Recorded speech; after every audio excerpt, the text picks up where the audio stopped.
Isang masayang pagbati na may ngiti sa aking mga labi. Naghahanap ba kayo ng makakatuwang sa pagre-review ng inyong anak? Meron yan sa DepEd. Ang ETUlay online tutorial ay libre at handog ng ating kagawaran sa pangunguna ng OUA ICTS EdTech. Ito ay isang proyektong makatutulong sa mga mag-aaral, katuwang ang mga magulang o kasama sa kani-kanilang tahanan para masagutan at maunawaan ang mga modules. Hangad din ng programang ETUlay ang matulungan ang ating mga guro sa kanilang mga blended learning classes. Ang ating ETUlay ay mula kinder hanggang senior high school. Bukod sa academics, meron din tayong mga special programs gaya ng All is Wellness, Reading and Math Remediation, Storytelling, Mommy Tech Talks, Classes sa Gramatika, Speech Class, Financial Literacy, at marami pang iba. Pinalawig din ng ETUlay ang ating Alive program para sa mga mag-aaral mula grade 1 hanggang grade 3. Gayun din ay mayroon tayong ALS program at SPED tutorials na makasisigurong makakamit ng lahat ang inclusive education. May SPED hotline na rin para sa inyong mga katanungan patungkol sa special education. Kaya, subaybayan mula Lunes hanggang Biyernes, mula 9:00 ng umaga hanggang 7:00 ng gabi ang ating ETUlay. Sa ating pagtutulungan, maiaangat natin ang bawat isa. Ating itutulay ang pagkatuto upang di mapigil ang pag-aaral ng kabataang Pilipino. Itulay natin ito, sulong edukalidad.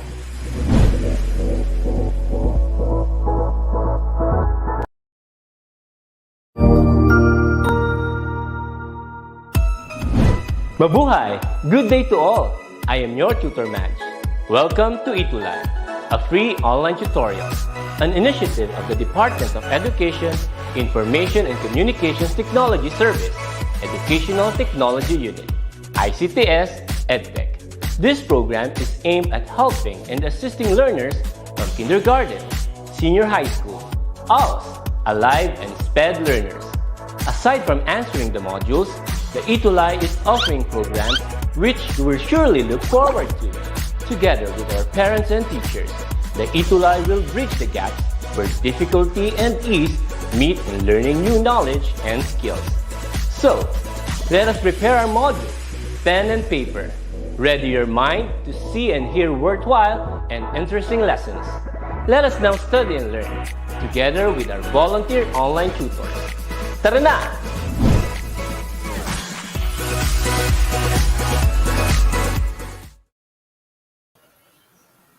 Hello, good afternoon. Good afternoon to everyone. Another Friday, another learning. So this is Tutor Rodman, your tall, dark, and never mind from SDO Bataan. Okay, so hindi natin kasama today Sir RJ because he's too busy. But next Friday, baka siya yung makasama ninyo o natin. Okay, and you can watch our live session on Facebook on DepEd EdTech Unit, DepEd Tayo. And of course, makikita sa ating YouTube channels. We have DepEd Philippines, DepEd EdTech, and DepEd TV. Okay, so our contact session, our session, contact center services, every Friday. So mapapanood niyo yan at 1:42 to 2:20 p.m. Okay. Yeah, so good afternoon everyone. Sabi ni Joel Katahimikan Ganaban. So good afternoon. So we're now in quarter 2, week 2, communicate effectively in English. Okay, so today, ang i-discuss natin is all about subject-verb agreement.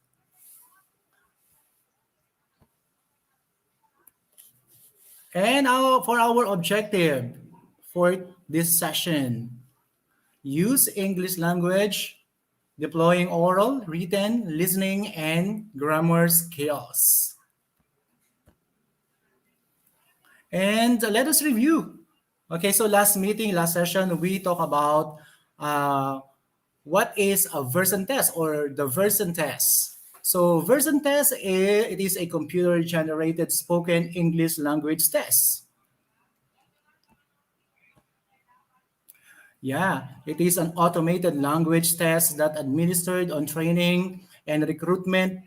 It has been used by the BPO companies or contact centers or call centers, okay, to test or to evaluate applicants' speaking and communication skills. Yeah, it tests the sentence mastery, fluency, pronunciation of the applicants, and vocabulary. And of course, the version test has what we call the six parts. The part A is about reading, part B is all about repeat, part C questions, part D sentence construction, part E story retelling, and part F open questions. Yeah, it is very important to pass this examination. It means once you pass these examinations from part A to part F, you are really qualified to be an agent or customer representative. Yan. Okay, next. Yan. So, aside from percent examination, we also discussed last meeting the sentence construction. So, we have three. So, the first one is completeness. The second one is a word order. And the third one is word combination. So, when we say completeness, must have, no? The sentence must have a complete thought. Okay? Kompleto daw. Ibig sabihin, naintindihan natin yung ibig sabihin. So, merong subject, merong verb, and of course, merong tinatawag na object. Okay? So, that is what we call completeness. And number two, we have the word order. So, follows a right structure. Okay? So, the right structure is what we call the subject plus verb plus object. Yeah, so that is what we call word order. And the third one is word combination. So when say word combination, articles before nouns or gerund adjective before a noun or pronoun. Okay, so we are using what we call the articles, the a, the an, and the the. So those are the topics that we tackled last meeting. So today our lesson is all about subject-verb agreement. Okay? But before that, so let us try to answer this pre-test. Sige. So I will give you 10 seconds to answer this pre-test.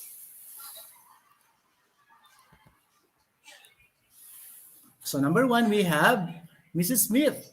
I think, I. Then we have the open, close parenthesis, has, have, process your refund request. So what do you think the answer? What is the verb that we're going to use? Mrs. Smith, I think, I, has, have, process your refund request. Come on. Type in your answer or your answers in our comment box. Number two, some documents are missing. Come on.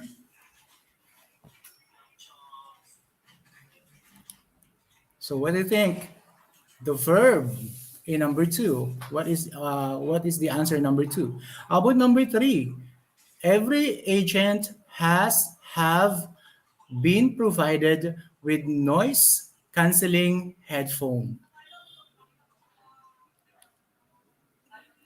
Yeah, Joel. So what do you think? What are the answers number 1, 2, and 3? Okay, so number 1, of course, the correct answer is have. And number 2, some documents. The correct answer is are. Okay, so we will explain later, no, in our session, in our discussion. And number three, let us answer first, no, this apprentice. Number three, every agent has have been provided with noise cancelling headphone. The correct answer is has. Okay, I am waiting for your answer. Please answer our apprentice. And number four.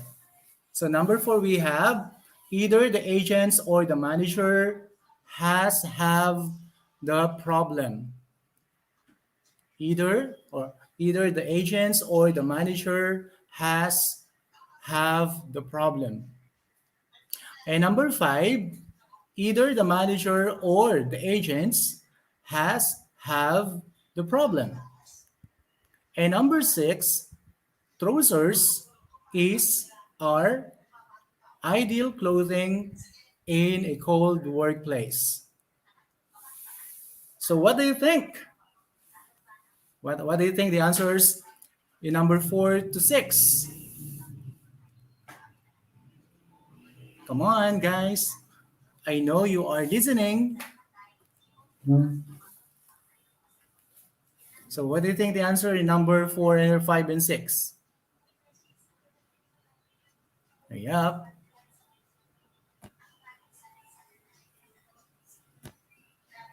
Okay.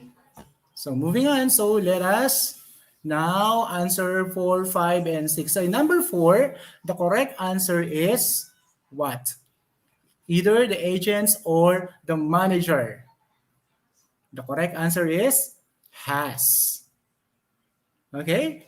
So you can if you have question, no, if you have question or clarification, so please write or type in our comment box. I am willing to answer all your questions, even your sentiments. Come on, guys.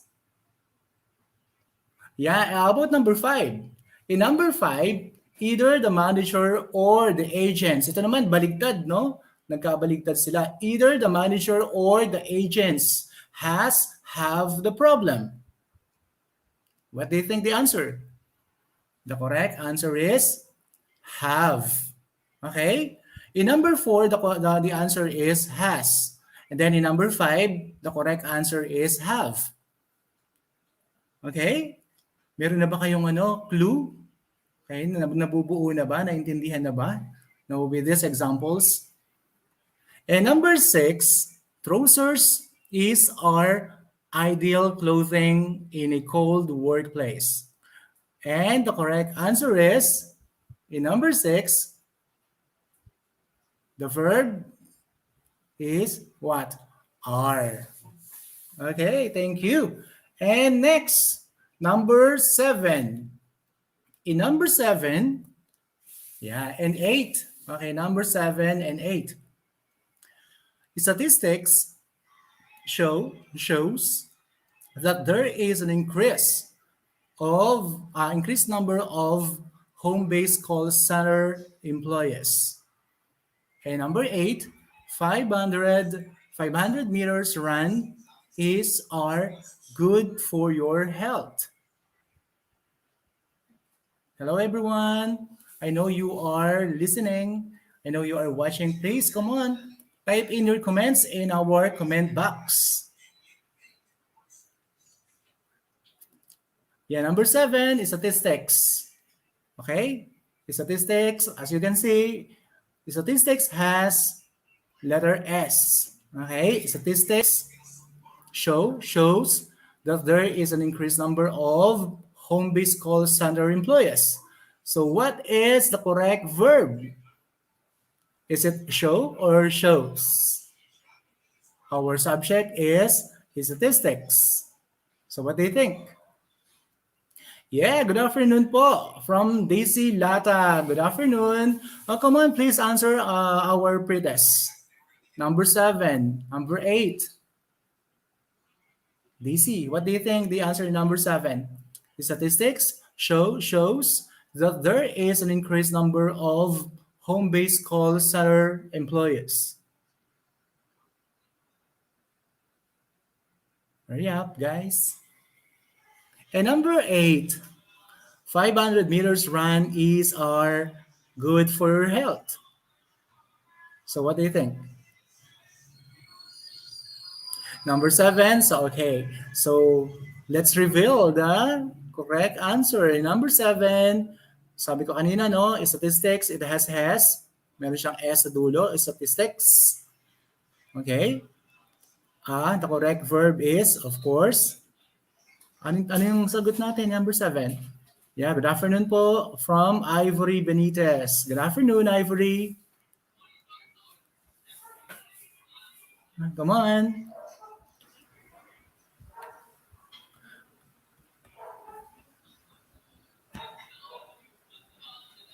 Okay. Moving on. So number 7, the correct answer is, yeah, Ma'am Erza Ulep. So what do you think the correct answer po in number 7? Magandang hapon po. Ma'am Erza. Ano pong sagot sa number 7? Yeah, para makita ko lang na merong nagre-response.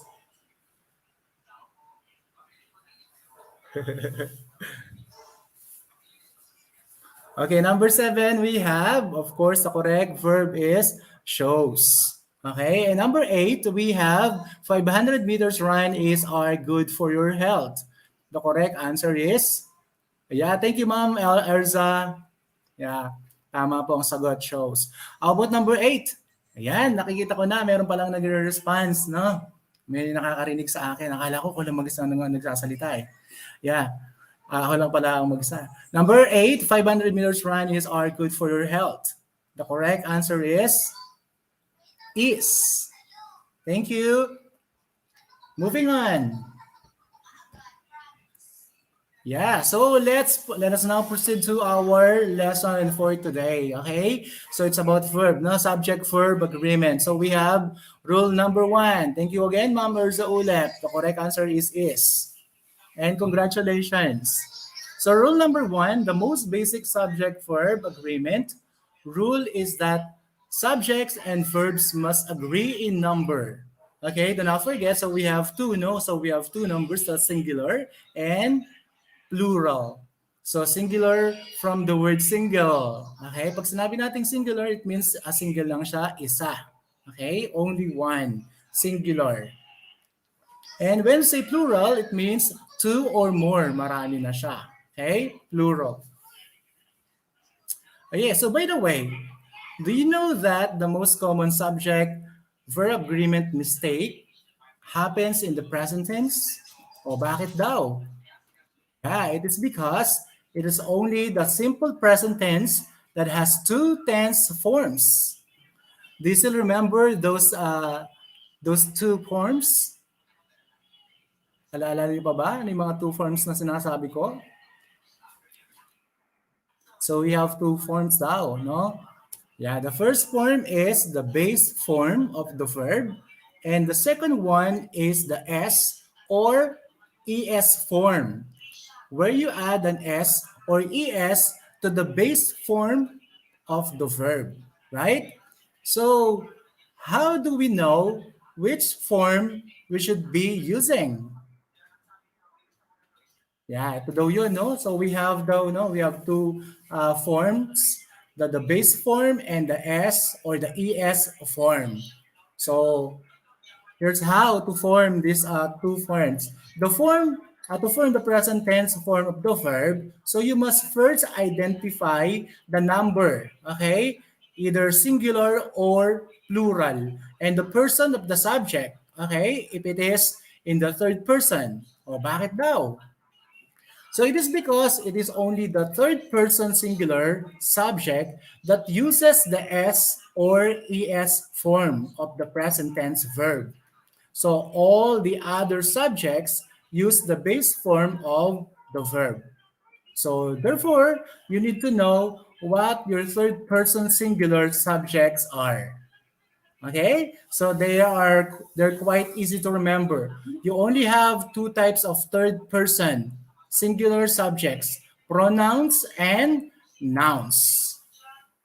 So as far as third person singular pronouns are concerned, so you will only need to remember three of them. So they are he, she, and it. Tatlo lang sila.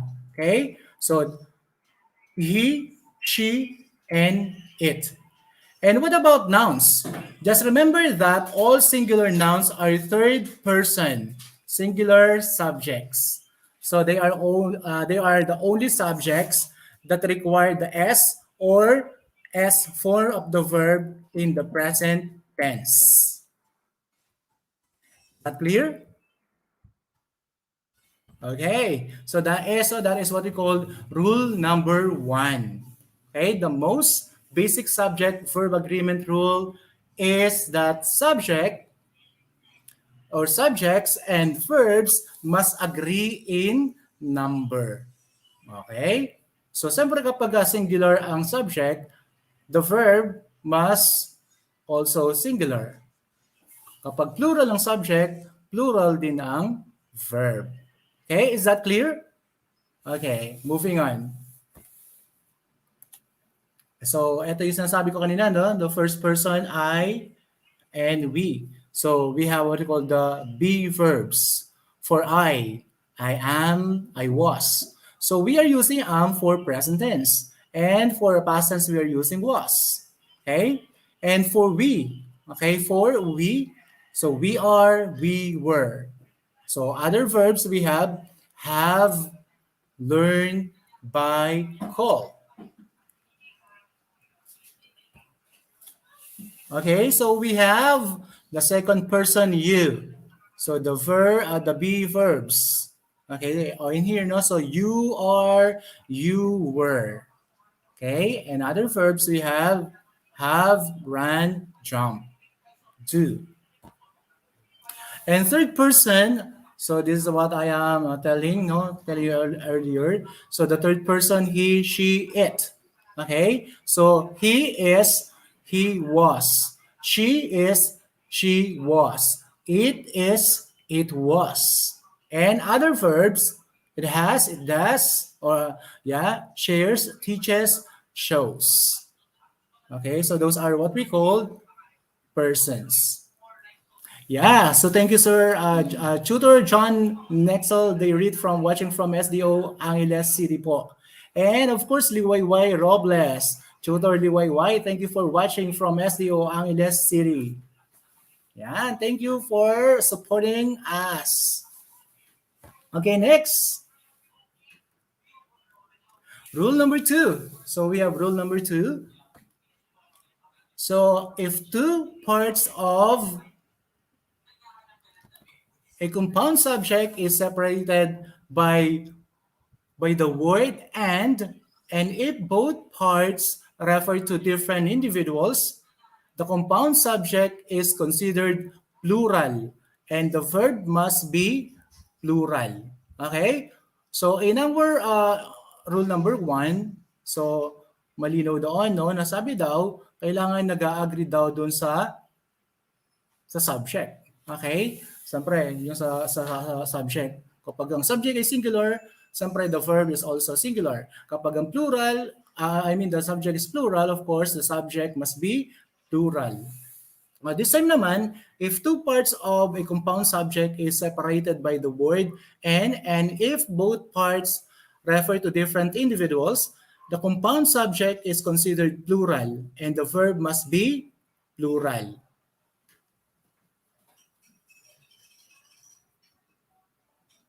Okay. So we have in here the examples. The manager and the owner were present in the meeting. Okay, so the verb must agree daw in the subject. The subject in here in our example number 1, manager, owner. Okay? So because of the article sabi daw the manager and the owner. So it means, so they are referred to two persons. Okay? So magkaiba sila. Iba yung manager at iba din yung owner. So that is why we are using the verb were. Okay? Sabi niya, were present in the meeting. So that is the past, no? Nangyari na. So that is why we use were. So the manager and the owner. So separated by and. Okay? So they are two individuals. So they are different individuals. Magkaiba ang ibang manager, at the same time, iba rin yung owner. And next example, Tutor T and Tutor Rodman are diligent teachers. And that is true that we're both diligent teachers. Okay, si Tutor T and Tutor Rodman. Diba? So in here, so present ito. So Tutor T obviously is different from Tutor Rodman. Mas pogi si Tutor T kaysa kay Tutor Rodman, right? So that is why, yeah, we are using are. Kasi nga magkaiba, right? So that is rule number 2. Okay. So in rule number 3, if two parts of a compound subject is separated by the word and, so ito namang separated by the word and if both parts refer to a single person, yeah, so that is the cue. No, single person or thing, or form a single unit. The compound subject is considered singular and the verb must be singular. Okay, so how is it? Kanina sabi, so separated by and, pero different persons. But in here, sabi single person or thing or form a single unit. Okay? So let's check our examples. So ham and egg is my favorite breakfast. So this one, no, it is referring to a favorite breakfast. Even ham and egg are different, kaya magkaiba sila. But in here, because nag-ano siya ng single unit, no, kaya nagsisignify siya ng single unit. So ang gagamitin natin na verb is, is. Okay? So nag-form siya as singular because of this idea. Because of this idea, my favorite breakfast.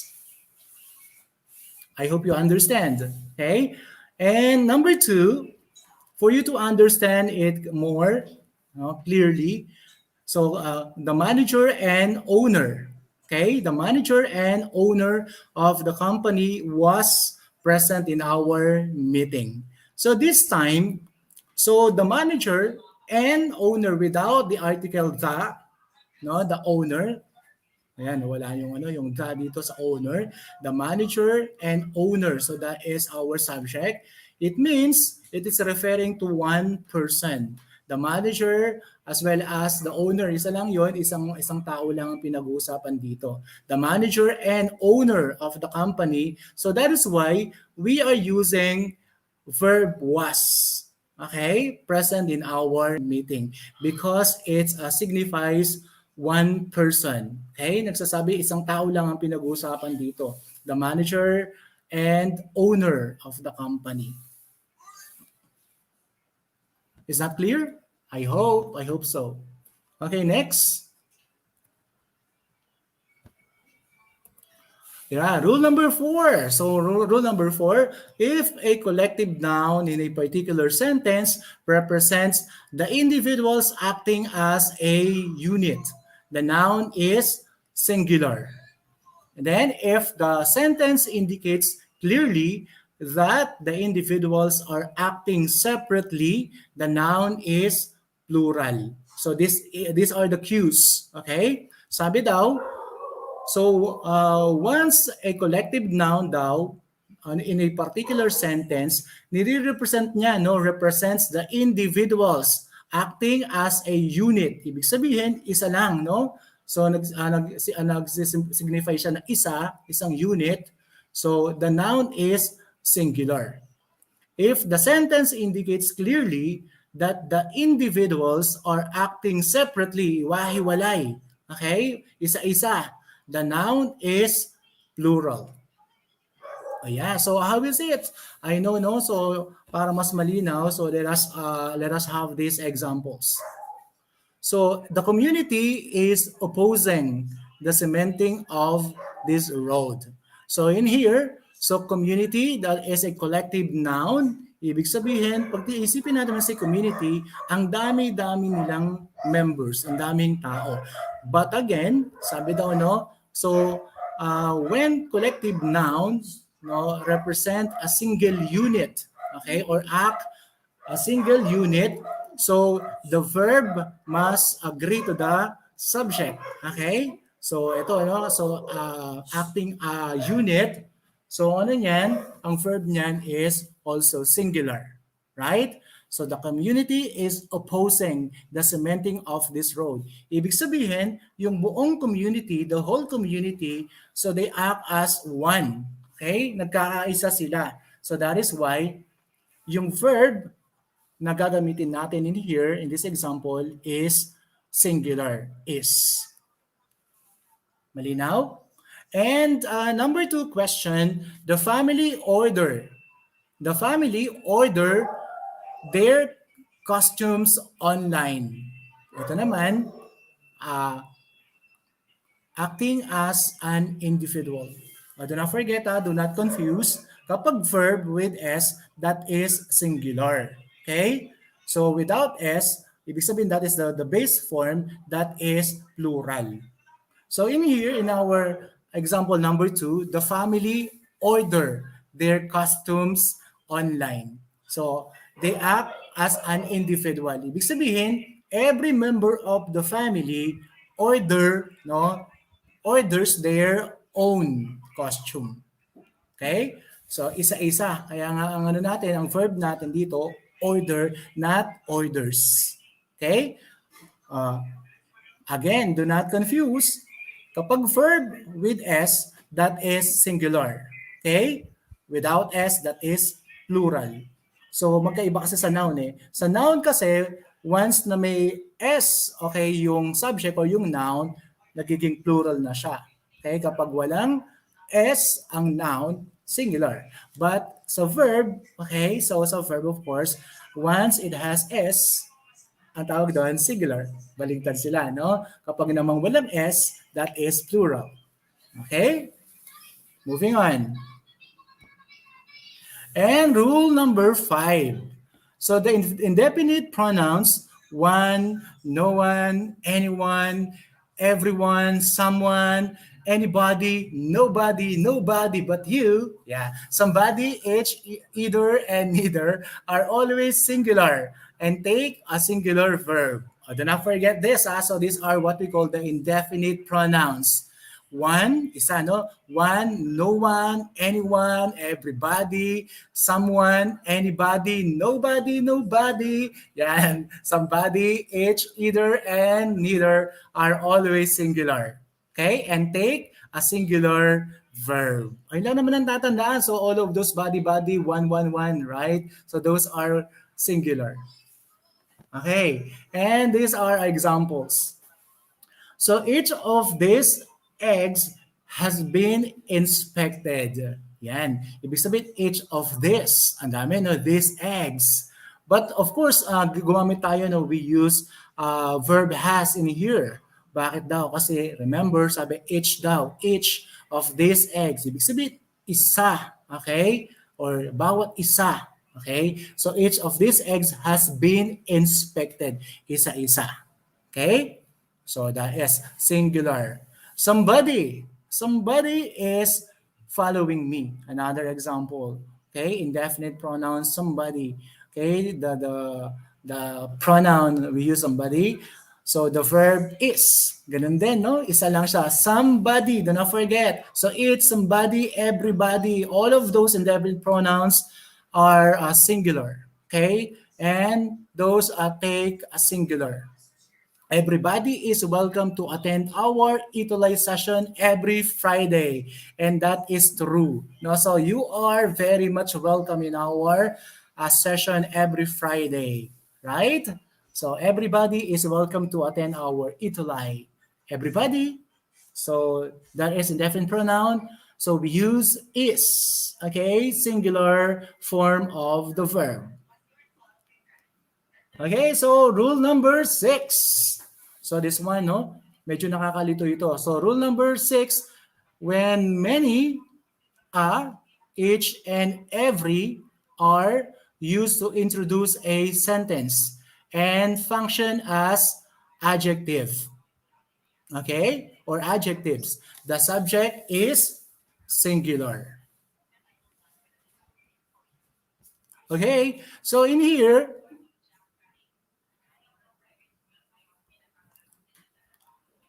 sorry. Yeah. So we have example in here, no? So rule number 6. Yeah, many a time was wasted. So many a. Okay? So the adjectives many, siyempre iba yun, no? Magkaiba. Example, many cars. Okay? Many times. But in here, we use many a. Okay? Many a time was wasted. So actually, ginagamit ito sa newspapers, sa mga news, no? And literature. So many a. But sa atin sa panahon natin ngayon, hindi na natin masyado itong ginagamit, no? Yung many times many. In our example, it is referring to many times. Okay? So many times. Many a time was wasted. So yung parang usually ang ginagamit dito pag many a is a singular. Okay? Verb. Singular to. Singular verb. So many plural, but many a, so that is a singular. Okay? Many a time was wasted. So same with each. Okay, each computer and printer was labeled. So every Tom, Dick, and Harry is expected to comply. So each, katulad ng inano natin kanina, so isa, no? Each computer and printer was labeled. Ibig sabihin, isa-isa ito, no? As individual. So each computer and printer was labeled. So bawat computer, nilalagyan ng label. Bawat printer, nilalagyan ng label. So that's why, so in this example, each computer and printer was. So we use verb was, okay? Labeled. So yan. So same with, no, para sang gamit niyan, each and every. So every Tom, Dick, and Harry. So this one is an example of idiom sa mga hindi nakakaalam. So every Tom, Dick, and Harry. Yeah, so kaya ang ito, sabi ang dami-dami, no? Ang dami nila, si Tom, si Dick, and Harry. But actually this example is an idiom. Idiom ito, no? Expected to comply. Ibig sabihin everybody. Okay? Everybody, every Tom, Dick, and Harry. Ang ibig sabihin lang ito, idiom, everybody. Pwede rin kasing gamitin any Tom, any Dick, and any Tom, Dick, and Harry. Pag ganyan, anyone. It is referring to anyone. So that is an idiom. Sabi natin kanina, everybody, nobody. So it takes a singular. So this time, kapag ito, every Tom, Dick, and Harry, gamit din ay sa every, no? Sa every. So that is a singular. Okay, next. Rule number 7. The indefinite pronouns several, few, both, and many are always plural. Do not forget, okay? So the indefinite pronouns several, few, both, and many. So actually, so these are self-explanatory. Tatandaan nyo lang itong mga ito, no? This indefinite pronouns several, few, both, many. Lahat ng ito, once na nakita nyo, it means kailangan mag-take sila ng plural verb. Okay, several of the frontliners have acquired the dreaded disease. Okay, so have. A few were supporting our stance. A few, okay, and both were happy. Okay, many students are. Ayan, so many students are tuning in our ETUlay session. Ayan, so those are, do not forget rule number 7, the indefinite pronouns. Pag nakita niyo yon, several, few, both, and many, so lahat yon always plural. Yeah, rule number 8. Some nouns are plural in form, but singular in meaning.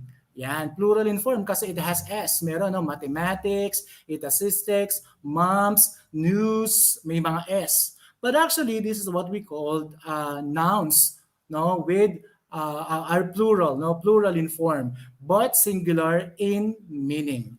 So mathematics is a very challenging subject. Lahat ng mga merong ICS, statistics, no? Yung mga yan, mathematics, economics, all of those, no, take a singular form of the verb. I mean, yeah, tama, no, singular form of the verb. So plural in form, but singular in meaning.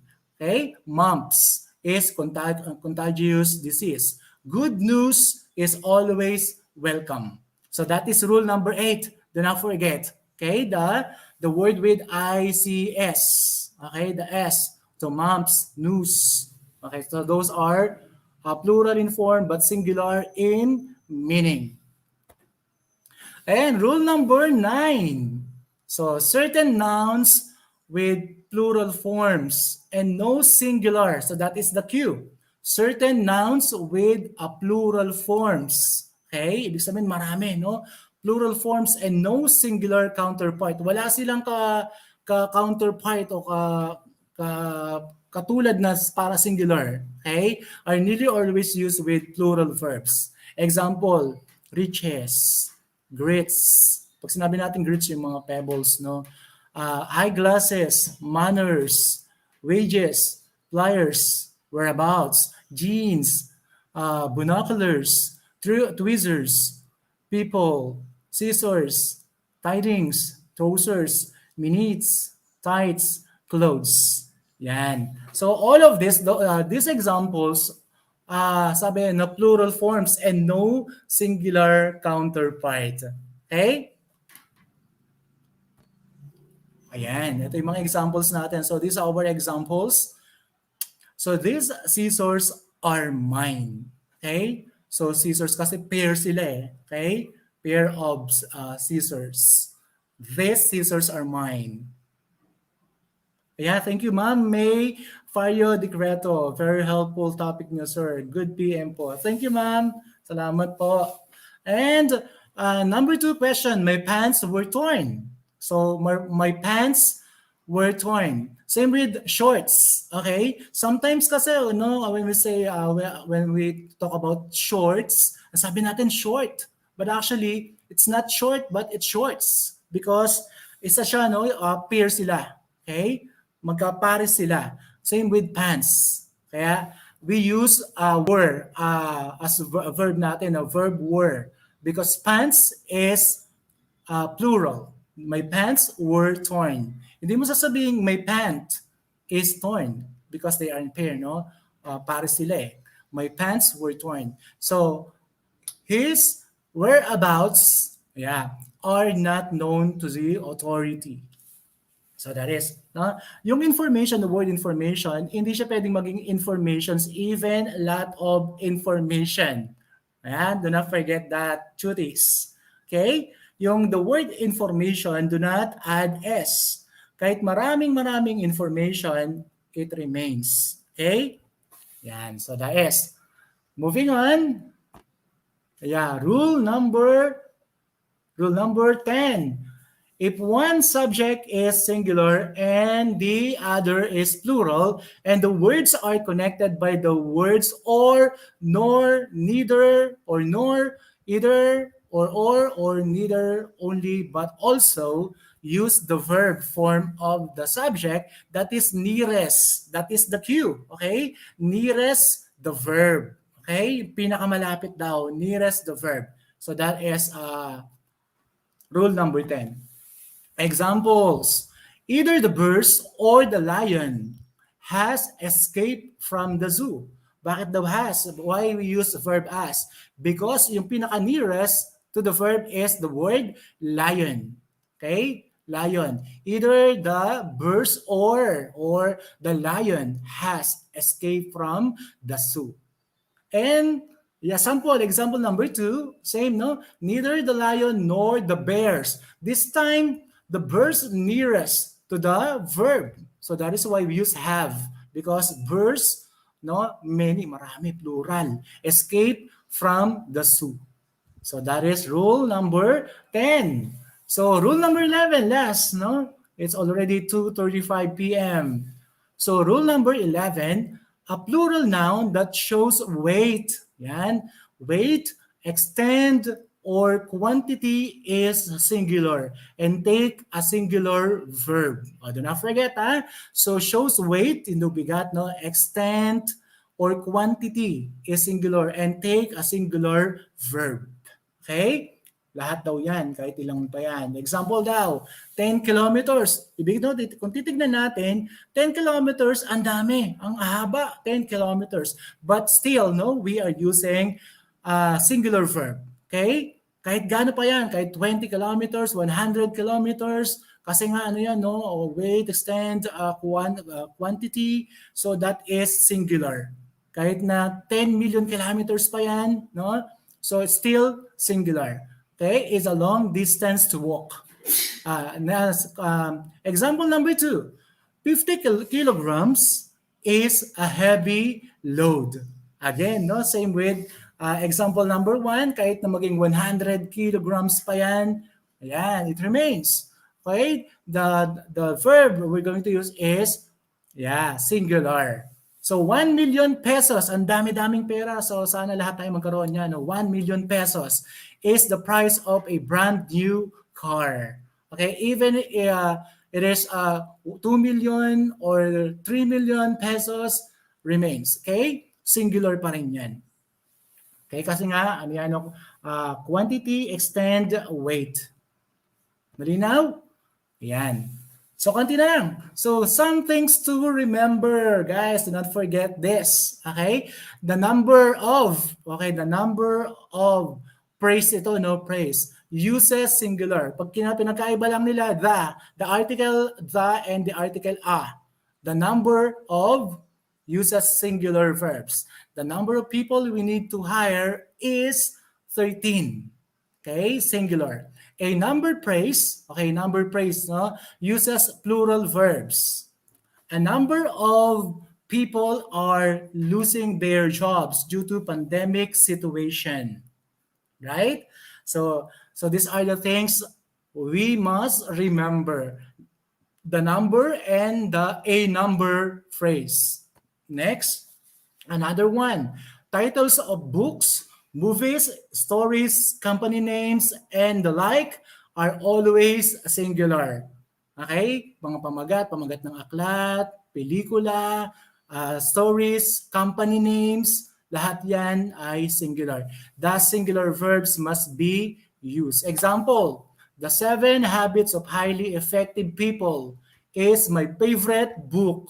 Yan. So the 7 Habits of Highly Effective People, so that is a title, no? That is the title of a book. So that is singular. Same with example number 2. RJ and Rodman's tutorial services is now open. Right? Kasi nga RJ and Rodman. So that is a company name. Okay? So singular. Next. Yan. So we're done. Tapos na tayo. Okay, so we're done. So next episode, next session, ang pag-uusapan natin, another topic, no? Communicate effectively in English. Okay? So grammar, tense, and aspect. Yan. So thank you guys. Thank you guys for listening. So stay tuned, no? Manatili po kayong sumubaybay sa ating ETUlay because meron pa tayong another tutor Grace and tutor Teresa for FOS. Thank you guys and God bless. So this is Tutor Rodman, your tall, dark, and never mind. Bye-bye. God bless.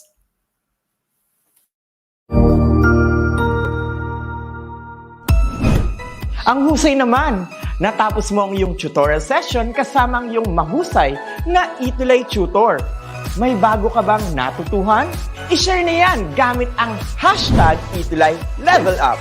Huwag aalis ha dahil may susunod pang programa na pwede mo ring panoorin at salihan dahil naghihintay na ang iyong mga tutors. Happy learning dito sa ETUlay!